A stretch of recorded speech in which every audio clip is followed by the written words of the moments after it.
Welcome to SP news. ప్రేక్షకులకు Christmas శుభాకాంక్షలు. ముందుగా ముఖ్యాంశాలు.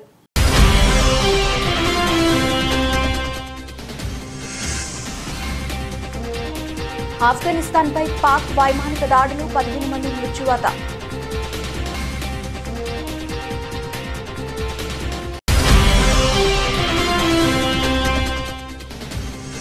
వాజ్పేయి శత జయంతి కానుకగా ప్రధాని కీలక నిర్ణయం, నదుల అనుసంధానానికి మోదీ శ్రీకారం.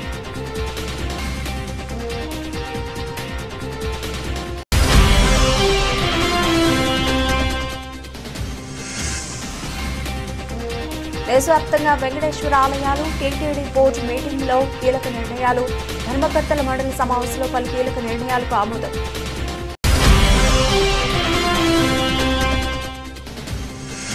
పూరగుడిసె ఉన్నోళ్లకే తొలి విడత ఇళ్లు, ఇంద్రమ్మ ఇళ్లపై మంత్రి పొంగులేటి ఆసక్తికర వ్యాఖ్యలు.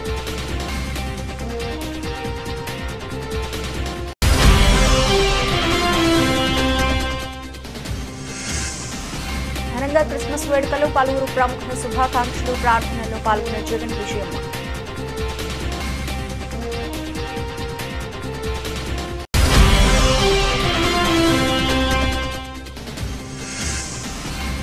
మహిళల అండర్-19 టీ20 ప్రపంచ కప్ భారత జట్టు ప్రకటన, 3 తెలుగు అమ్మాయిలకు చోటు.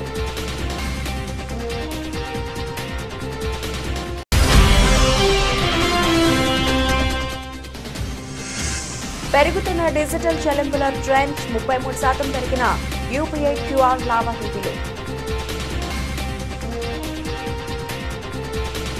ఆఫ్ఘనిస్తాన్ పాక్టికా ప్రావిన్స్ బర్మల్ జిల్లాలో పాక్ వైమానిక దాడులు జరిపింది. ఈ దాడుల్లో మహిళలు, పిల్లలు సహా 15 మంది మరణించారు. ఈ నెల 24న రాత్రి సమయంలో పాక్ దాడులకు పాల్పడింది. 7 గ్రామాలు లక్ష్యంగా చేసుకుని దాడులు జరపగా లామన్లో ఒకే కుటుంబానికి చెందిన 5గురు మృతి చెందారు. ఈ వైమానిక దాడిని పాకిస్తాన్ అధికారికంగా ధృవీకరించినప్పటికీ ఆఫ్ఘనిస్తాన్లోని తాలిబాన్ రహస్య స్థావరాలపై ఈ దాడి జరిగిందని భద్రతా వర్గాలు చెబుతున్నాయి. ఈ దాడిలో మరణించిన వారి సంఖ్య కూడా పెరిగే అవకాశం ఉందని సమాచారం. ఈ దాడి బర్మల్లోని ముల్క్ బజార్ గ్రామంలో భారీ విధ్వంసం సృష్టించింది. ఇది మానవతా సంక్షోభాన్ని మరింత పెంచింది. ఈ దాడిలో పెద్ద సంఖ్యలో పౌరులు గాయపడ్డారని, ఆ ప్రాంతంలో నష్టం వాటిల్లిందని స్థానిక అధికారులు పేర్కొంటున్నారు. ప్రస్తుతం సెర్చ్ ఆపరేషన్ కొనసాగుతోందని, మృతుల సంఖ్య పెరిగే అవకాశం ఉందన్నారు. తాలిబాన్ రక్షణ మంత్రిత్వ శాఖ ఈ దాడులను తీవ్రంగా ఖండించింది. తమ భూమిని, సార్వభౌమత్వాన్ని కాపాడుకోవడం చట్టబద్ధమైన హక్కు అని మంత్రిత్వ శాఖ ఓ ప్రకటనలో పేర్కొంది. ఈ దాడిలో వజీరిస్తానీ శరణార్థులు కూడా మరణించారని మంత్రిత్వ శాఖ తెలిపింది. పాకిస్తాన్, ఆఫ్ఘనిస్తాన్ మధ్య పెరుగుతున్న ఉద్రిక్తత మధ్య దాడి జరిగింది. పాకిస్తాన్లో తాలిబాన్ ఉగ్రవాదుల ఉనికి నేపథ్యంలో ఆఫ్ఘనిస్తాన్లో ఉగ్రవాదులకు తాలిబాన్ ఆశ్రయం కల్పిస్తోందని పాకిస్తాన్ ఆరోపిస్తోంది. అయితే ఆఫ్ఘన్ తాలిబాన్ ఈ ఆరోపణలను ఖండించింది.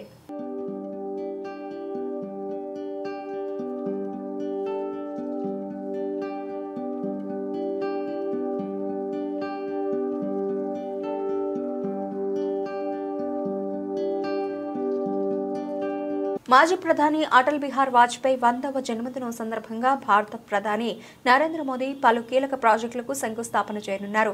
దేశవ్యాప్తంగా నీటి వనరులను పూర్తి స్థాయిలో సద్వినియోగం చేసుకుంటూ నీటి కొరతను తీర్చే బృహత్తర కార్యక్రమం నదుల అనుసంధానంలో భాగమైన can Betwa river interlinking project నిర్మాణం కోసం మధ్యప్రదేశ్లోని ఖుజరహోలో ప్రధాని మోదీ శంకుస్థాపన చేయనున్నారు. దీంతో పాటు Omkareshwar floating solar project, Vajpayee స్మారకార్థం ప్రత్యేక స్టాంప్, నాణం విడుదల వంటి కార్యక్రమాలను కూడా మోదీ చేపట్టనున్నారు. దేశవ్యాప్తంగా నదుల్లో నీటి లభ్యత వినియోగంలో తీవ్ర వ్యత్యాసాలు ఉన్నాయన్నారు.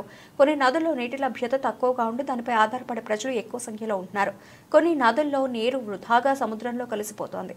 ఈ పరిస్థితిని చక్కదిద్దే ఏకైక మార్గం నదుల అనుసంధానమేనని మాజీ ప్రధాని అటల్ బిహారీ వాజ్పేయి పలు సందర్భాల్లో తెలిపారు. ఆయన ప్రధానిగా ఉన్న సమయంలో దీనిపై సమగ్ర అధ్యయనం కూడా చేయించారు. ఆయన కలలుగన్న ఈ ప్రాజెక్టును నిజం చేసేందుకు నేడు ప్రధాని మోదీ నడుం బిగించారు. ఇందులో భాగంగా ప్రధాని మోదీ మధ్యాహ్నం 12:30 ఖజురహో చేరుకొని కెన్ బెత్వా నదుల అనుసంధానం ప్రాజెక్టుకు శంకుస్థాపనతో పాటు పలు ఇతర కార్యక్రమాల్లో పాల్గొంటారు. అనంతరం మధ్యాహ్నం 2:20 ఢిల్లీకి బయలుదేరతారు. ఈ కార్యక్రమంలో మధ్యప్రదేశ్ గవర్నర్ మంగుభాయ్ పటేల్, ముఖ్యమంత్రి డాక్టర్ మోహన్ యాదవ్, కేంద్ర జలశక్తి మంత్రి సిఆర్ పాటిల్ కూడా హాజరు కానున్నారు.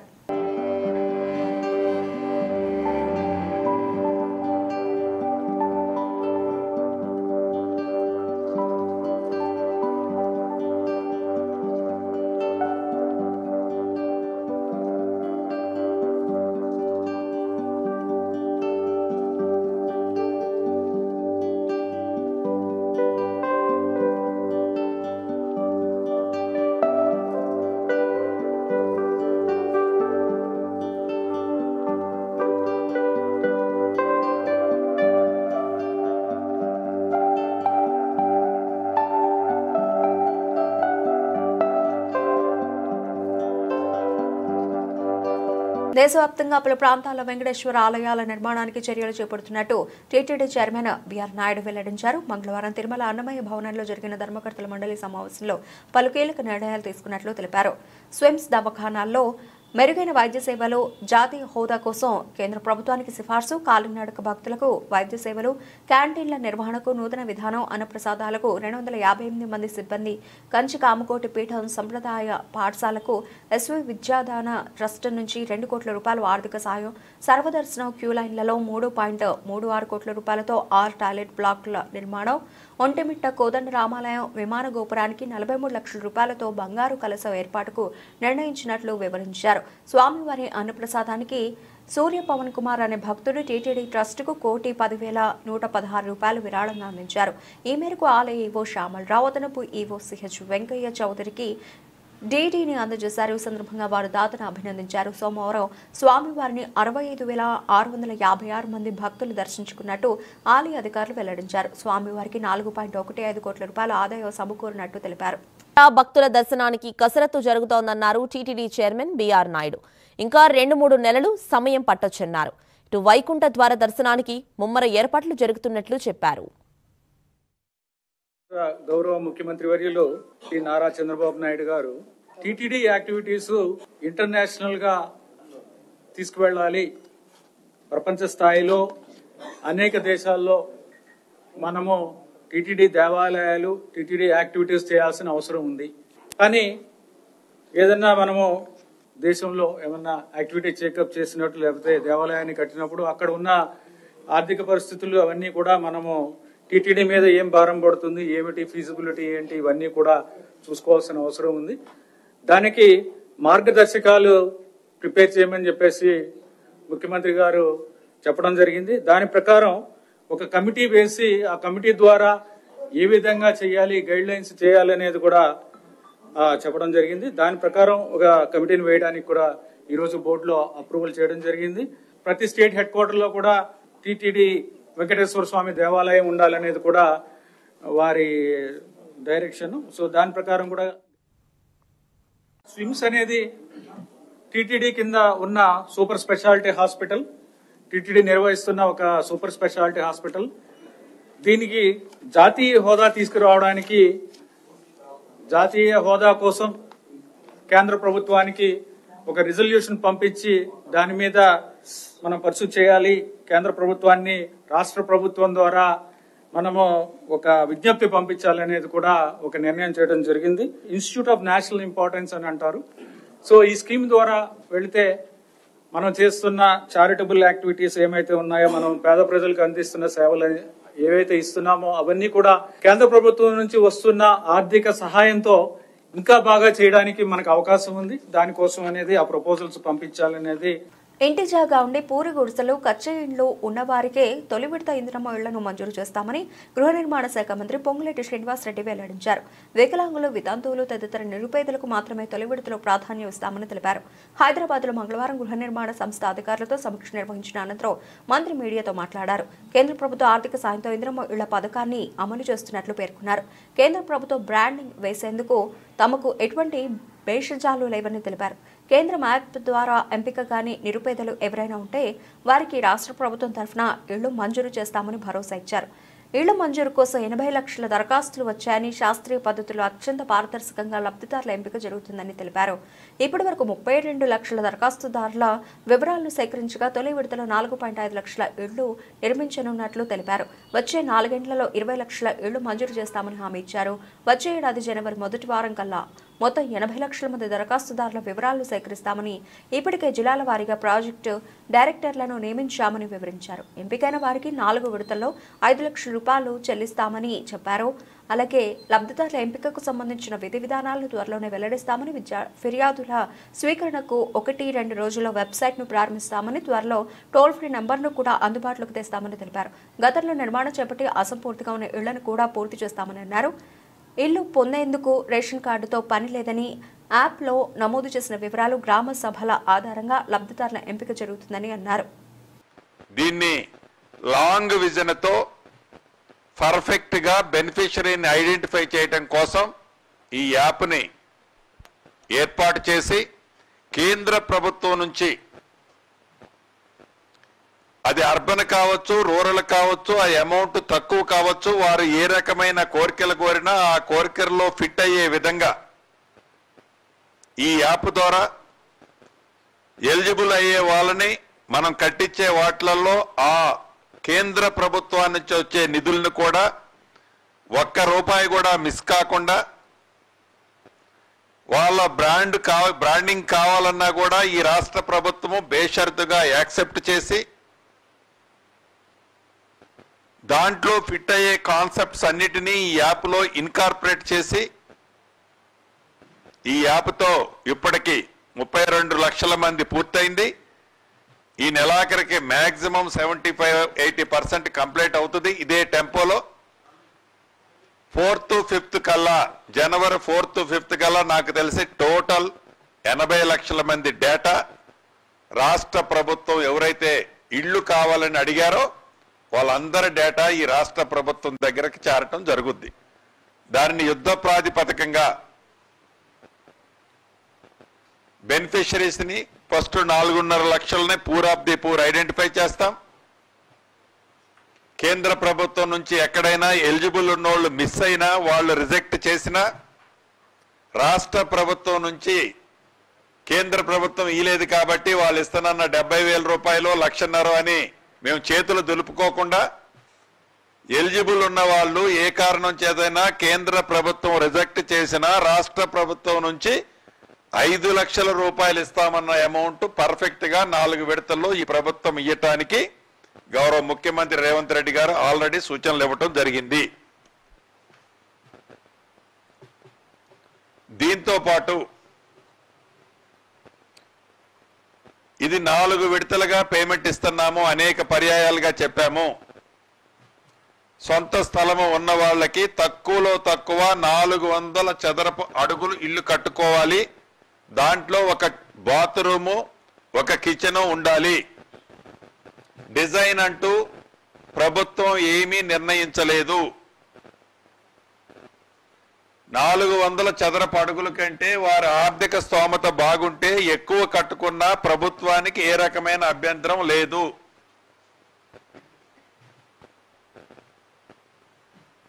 నాలుగు విడతల్లో ఫౌండేషన్ కి 1,00,000 రూపాయలు, కిటికీ లెవెల్ కట్టితే 1,25,000, స్లాబ్ వేస్తే 1,75,000, గోపరేషన్ టైంలో మిగిలిన 1,00,000, మొత్తం కలిపి 5 లక్షల రూపాయలు గ్రీన్ ఛానల్లో నిరుపేదలకి, ఇల్లు కట్టుకున్న వాళ్ళకి ఇందిరమ్మ ఇళ్ల స్కీమ్ లో ఇవ్వటం జరుగుతుంది.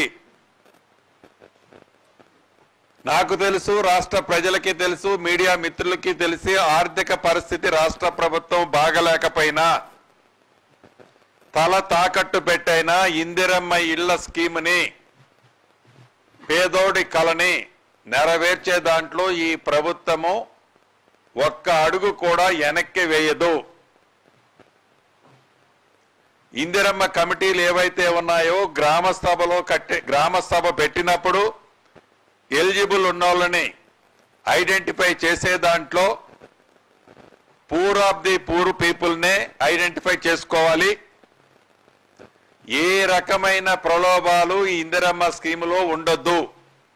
ప్రపంచవ్యాప్తంగా క్రైస్తవులు క్రిస్మస్ వేడుకలను జరుపుకుంటున్నారు. చర్చిలు గత రాత్రి నుంచి విద్యుత్ దీపాల అలంకరణలతో కనబడుతున్నాయి.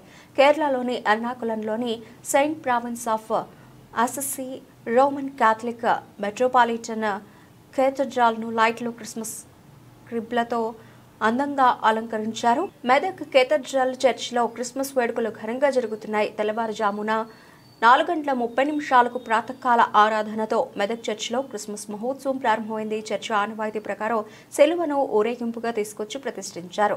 Incharge bishop right reverend Reuben Mark భక్తులకు దైవవాక్య సందేశం ఇచ్చారు. యేసు ప్రభు జన్మదినం సందర్భంగా క్రిస్మస్ పండుగను ఉమ్మడి ఖమ్మం జిల్లా వ్యాప్తంగా క్రైస్తవులు ఆనంద ఉత్సాహాలతో జరుపుకుంటున్నారు.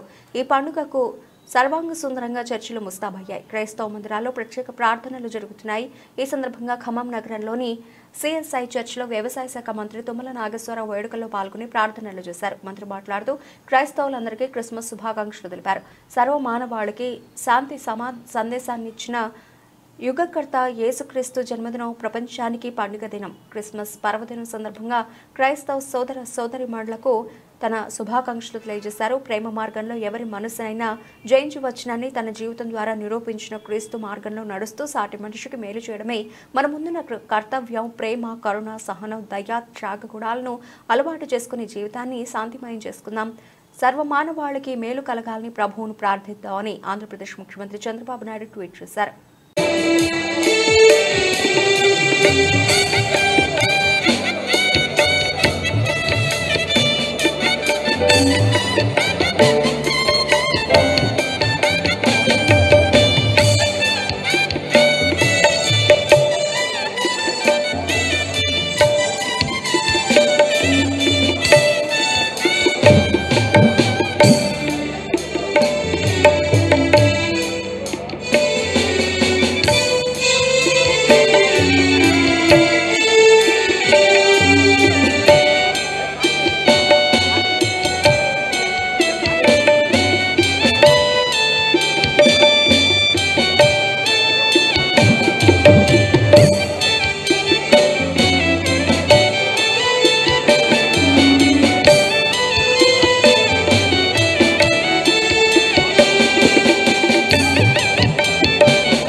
హనుమకొండ జిల్లా భీమదేవరపల్లి మండలం కొత్తకొండ శ్రీ వీరభద్రస్వామి జాతర బ్రహ్మోత్సవాల సమీక్ష సమావేశానికి హాజరై స్వామివారిని దర్శించుకున్న జిల్లా కలెక్టర్ ప్రావీణ్య 2025 జనవరి నెలలో జరుగు వీరభద్రస్వామి జాతరకు సంబంధించిన ఏర్పాట్ల గురించి సమీక్ష సమావేశం నిర్వహించారు. ఈ కార్యక్రమానికి ముఖ్య అతిథిగా జిల్లా కలెక్టర్ ప్రావీణ్య పాల్గొన్నారు. మీటింగ్ వచ్చిన అన్ని శాఖల అధికారులతో గత జాతర సమయంలో ఎదురైన సమస్యలను అడిగి వారి సూచనలు తెలుసుకున్నారు.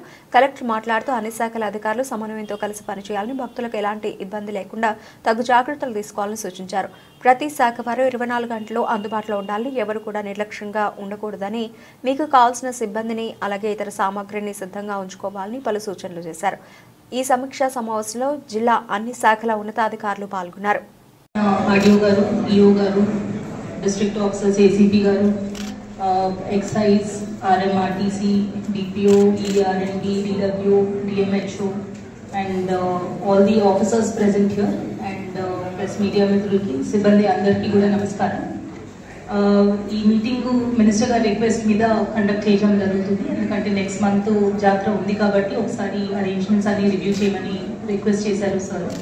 సో అదే ఉద్దేశంతో ఈరోజు విజిట్ చేసి ఇక్కడ ఉన్న ఫెసిలిటీస్ కూడా చూసి, అలాగే ఇక్కడ ఇంకా ఏర్పాట్లు ఏం కావాల్సి వస్తాయనే ఉద్దేశంతో ఈ రివ్యూ మీటింగ్ తీసుకోవడం జరుగుతుంది. సో ఇక్కడ చాలా మంది ఆఫీసర్స్ ఐ థింక్ ఇంతకుముందు వర్క్ చేసిన వాళ్ళు ఉన్నారు కాబట్టి ఆల్రెడీ ఎక్స్పీరియన్స్ ఉంది లాస్ట్ ఫ్యూ ఇయర్స్ జరిగిన జాతరలు. బట్ అయినప్పటికీ ఈసారి ఇంకా అరేంజ్మెంట్స్ మంచిగా చేసుకొని జాతర కండక్ట్ చేయాలి. అండ్ ఎవ్రీ ఇయర్ మనకి జాతరకు వచ్చే పబ్లిక్ సంఖ్య కూడా పెరుగుతుంది కాబట్టి అది దృష్టిలో పెట్టుకొని మనం అరేంజ్మెంట్స్ అనేది టేకప్ చేయాలి. ఫస్ట్ అండ్ ఫార్మోస్ట్ మా సైడ్ నుంచి రిక్వెస్ట్ ఆర్డీఓ గారు కలెక్టరేట్తో కోఆర్డినేట్ చేసుకొని ప్రొసీడింగ్స్ ఒకటి ఈరోజు meeting the duty orders proceedings ఒకటి ఇష్యూ చేయండి. సెకండ్, 3 షిఫ్ట్స్లో ఈచ్ డిపార్ట్మెంట్ నుంచి who will be the point of contact. మనం జనరల్గా గణేష్ నిమజ్జనం అప్పుడు కానీ ఏదైనా పెద్ద ఫెస్టివల్స్ ఉన్నప్పుడు పాయింట్ ఆఫ్ కాంటాక్ట్ ఒక్కొక్క డిపార్ట్మెంట్ నుంచి ఎవరు ఉంటారు అనేది డ్యూటీస్ వేస్తాం, along with the designation and contact number. So అది కూడా ఇన్ కోఆర్డినేషన్ విత్ ఈఓ గారు మీరు కింద లెవెల్ సిబ్బంది వాళ్ళ ఫోన్ నంబర్స్తో పాటు ప్రతి డిపార్ట్మెంట్ నుంచి ఆ టేబుల్ చేసి ఇవ్వండి. సో దట్ ఎవరికి ఫోన్ చేసుకోవాలి at any point of time అనేది క్లారిటీ ఉంటుంది. నెక్స్ట్ అర్జెంటుగా I request police and also EO గారు and local tahsildar and MPDO ఈరోజు కొన్ని sites, parking area sites visit చేసుకోండి. జాయింట్గా ఇన్స్పెక్షన్ చేసుకొని ఎంత ఎక్స్టెంట్ కావాల్సి వస్తుంది పార్కింగ్ ఏరియాస్, డిస్టెన్స్, అండ్ ఇది ఒక మ్యాప్ లాగా ప్రిపేర్ చేసి పెట్టండి. ఏ పార్కింగ్ జోన్ దేనికి కేటాయిస్తున్నారు, ఎటువైపు నుంచి వచ్చే ట్రాఫిక్కి ఎటు కేటాయిస్తున్నారు. అండ్ ఇది చేసేటప్పుడు ఏసీపీ గారు అన్నట్టు ఈ బుల్లెట్ కార్డ్స్ ఏవైతే ప్రొసెషన్లో వాడతారో వాళ్ళందరికీ కూడా సపరేట్ పార్కింగ్ అనేది ముందే డెసిగ్నేట్ చేసి పెట్టండి. అండ్ మోస్ట్ ఇంపార్టెంట్లీ ఇప్పుడే కల్టివేషన్ స్టార్ట్ అవుతున్న రైతులతో తహసీల్దార్ గారు, ఆర్డీఓ గారు మీరు ఒకసారి మాట్లాడండి అలాంగ్ విత్ ఈఓ గారు. సో పోయినసారి ఎట్లయితే నెగోసియేషన్స్ జరిగాయో సేమ్ ప్యాటర్న్ మీరు ఈసారి కూడా కంప్లీట్ చేయండి. అండ్ మోస్ట్ ఇంపార్టెంట్లీ ఒక పాయింట్, సైనేజెస్ అనేది ప్రతి చోట అవైలబుల్ ఉండేలాగా చూసుకోండి. దారి అనేది ఎటువైపు మేబీ విఐపి దర్శనం కావచ్చు, టాయిలెట్స్ కావచ్చు, పార్కింగ్ స్టాండ్స్ కావచ్చు, మెడికల్ క్యాంప్కి ఆర్ వెటనరీ క్యాంప్కి, వీటన్నిటికీ కూడా దారి సైనేజెస్ అనేది చాలా విజిబుల్గా ఏర్పాటు చేయాలని రిక్వెస్ట్ చేస్తున్నాను. సో ఈ జనరల్ ఇన్స్ట్రక్షన్స్ కాకుండా ఇంకా స్పెసిఫిక్గా ప్రతి డిపార్ట్మెంట్ రిక్వెస్ట్ చేసిన దాని ప్రకారం ఒకసారి ఏఐసీసీ ఆదేశాల మేరకు భారత రాజ్యాంగ నిర్మాత డాక్టర్ బిఆర్ అంబేద్కర్ పై అనుచిత వ్యాఖ్యలు చేసిన కేంద్ర హోంమంత్రి అమిత్ షాను మంత్రి పదవి నుంచి తొలగించాలని కాంగ్రెస్ పార్టీ వికారాబాద్ జిల్లా అధ్యక్షుడు రామ్మోహన్ రెడ్డి ఆధ్వర్యంలో నిరసన తెలిపారు. అనంతరం జిల్లా కలెక్టర్ను కలిసి వినతి పత్రం అందజేశారు. కలెక్టర్ ద్వారా రాష్ట్రపతికి వినతి పత్రం పంపాలని కోరారు. ఈ కార్యక్రమంలో మున్సిపల్ చైర్మన్ మంజుల, పట్టణ కాంగ్రెస్ అధ్యక్షులు సుధాకర్ రెడ్డి, పార్టీ నాయకులు పాల్గొన్నారు.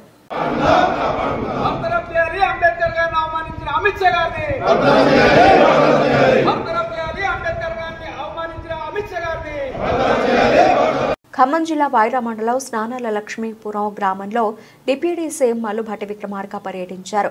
శ్రీరామలింగేశ్వర స్వామి దేవస్థానం ఆవరణలో నిర్మాణం చేపట్టిన పలు అభివృద్ధి పనులను పరిశీలించిన deputy CM Bhatti Vikramarka MLA Maloth Ramdas Naik అభివృద్ధి పనులను వేగవంతంగా పూర్తి చేయాలని అధికారులను భట్టి విక్రమార్క ఆదేశించారు.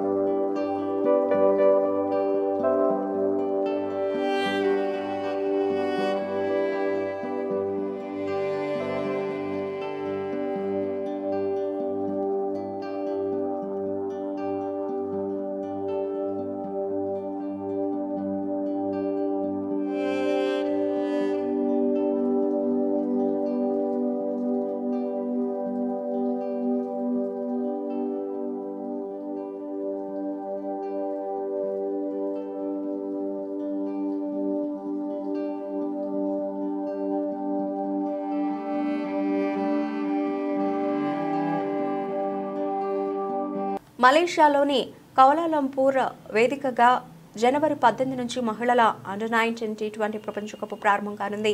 ఈ నేపథ్యంలో ఈ టోర్నీలో పాల్గొనే భారత జట్టును సెలెక్టర్లు ఎంపిక చేశారు. 15 మందితో కూడిన జట్టును ప్రకటించారు. ఈ జట్టుకు నికీ ప్రసాద్ కెప్టెన్గా వ్యవహరించనుండగా సానికా చాల్కే వైస్ కెప్టెన్గా బాధ్యతలు నిర్వహించనున్నారు.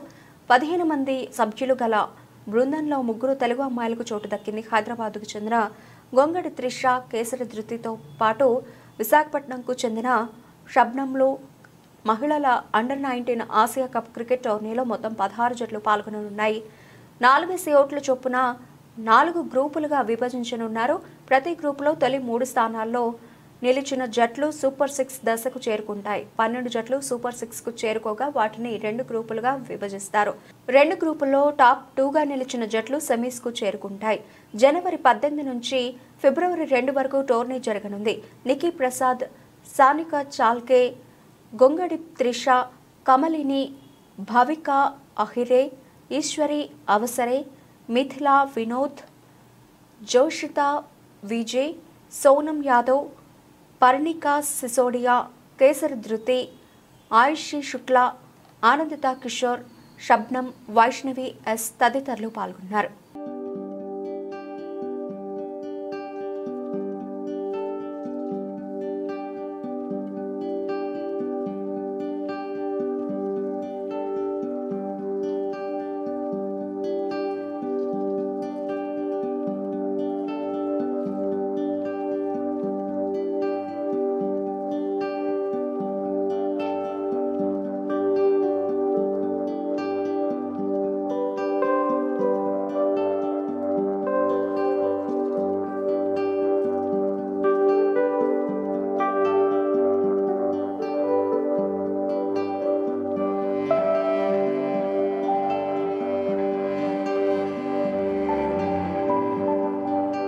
ఎన్టీఆర్ కథానాయకుడిగా ప్రశాంత్ నీల్ దర్శకత్వంలో ఓ సినిమా తెరకెక్కుతున్న విషయం తెలిసిందే. దీనికి డ్రాగన్ అనే పేరు పరిశీలనలో ఉన్నట్లు సమాచారం. ఆగస్టులో ఈ సినిమా లాంఛనంగా ప్రారంభమైంది. ఫిబ్రవరిలో రెగ్యులర్ షూటింగ్ మొదలు కానుంది. తాజా ఇంటర్వ్యూలో ఈ సినిమా కథ గురించి ఆసక్తికరమైన విషయాలు వెల్లడించారు దర్శకులు ప్రశాంత్ నీల్. పీరియాడిక్ కథాంశంలో ఈ చిత్రాన్ని తెరకెక్కించబోతున్నామని, ఇందులో బంగ్లాదేశ్లో కష్టాలు అనుభవిస్తున్న తెలుగు వలసదారులను రక్షించే పోరాట యోధుడిగా ఎన్టీఆర్ అత్యంత శక్తివంతమైన పాత్రలో కనిపిస్తారని ఇంటెన్స్ యాక్షన్ థ్రిల్లర్గా ప్రేక్షకుల్ని మెప్పిస్తుందని తెలిపారు. సోషల్ మీడియాలో ప్రచారం జరుగుతున్నట్లు మైథలాజికల్ టచ్ ఉన్న యాక్షన్ సినిమా కాదని ప్రశాంత్ నీల్ స్పష్టతనిచ్చారు. ఈ సినిమా కన్నడ భామ రుక్మిణి వసంత్ కథానాయికగా నటించే అవకాశం ఉందని వార్తలు వస్తున్నాయి. మైత్రి మూవీ మేకర్స్, ఎన్టీఆర్ ఆర్ట్స్ సంయుక్తంగా ఈ చిత్రాన్ని నిర్మిస్తున్నాయి. ప్రస్తుతం హిందీ మల్టీ స్టారర్ వార్ 2తో బిజీగా ఉన్నారు ఎన్టీఆర్. ఈ సినిమా అనంతరం ఆయన డ్రాగన్ షూట్లో జాయిన్ అవుతారు.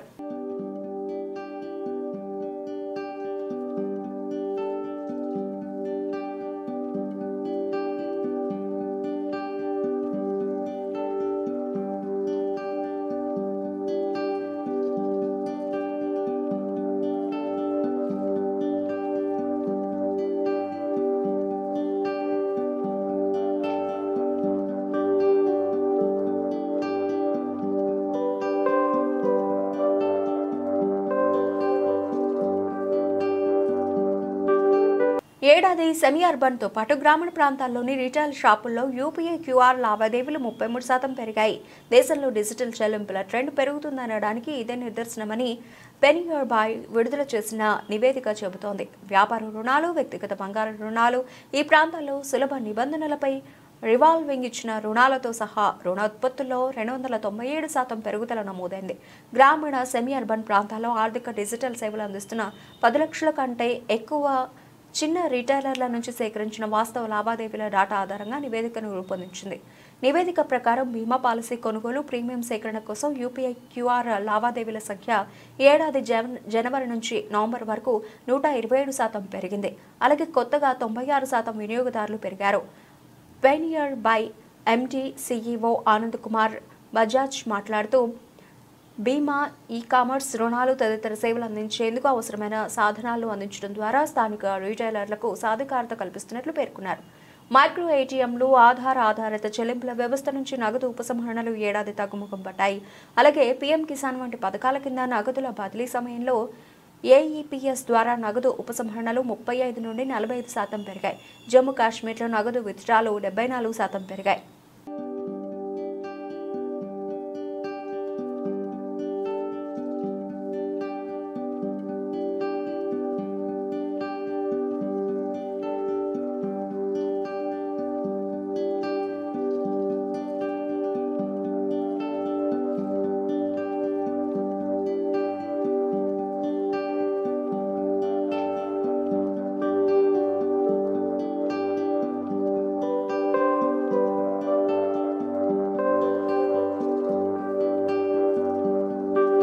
బులెటిన్ ముగించే ముందు హెడ్లైన్స్ మరోసారి.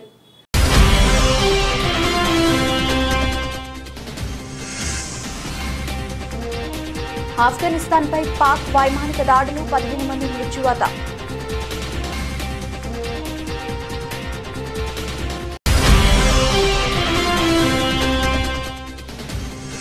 వాజ్పేయి శత జయంతి కానుకగా ప్రధాని కీలక నిర్ణయం, నదుల అనుసంధానానికి మోదీ శ్రీకారం.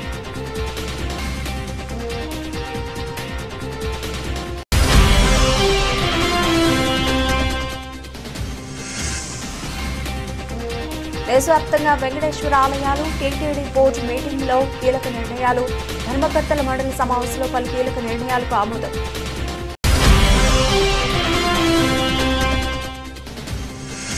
పూర గుడిసె ఉన్నోళ్లకే తొలి విడత ఇళ్లు, ఇంద్రమ్మ ఇళ్లపై మంత్రి పొంగులేటి ఆసక్తికర వ్యాఖ్యలు.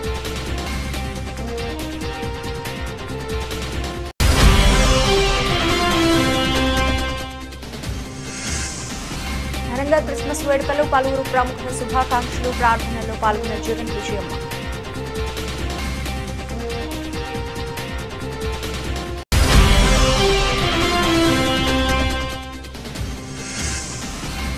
మహిళల అండర్-19 T20 ప్రపంచ కప్ భారత జట్టు ప్రకటన, 3 తెలుగు అమ్మాయిలకు చోటు.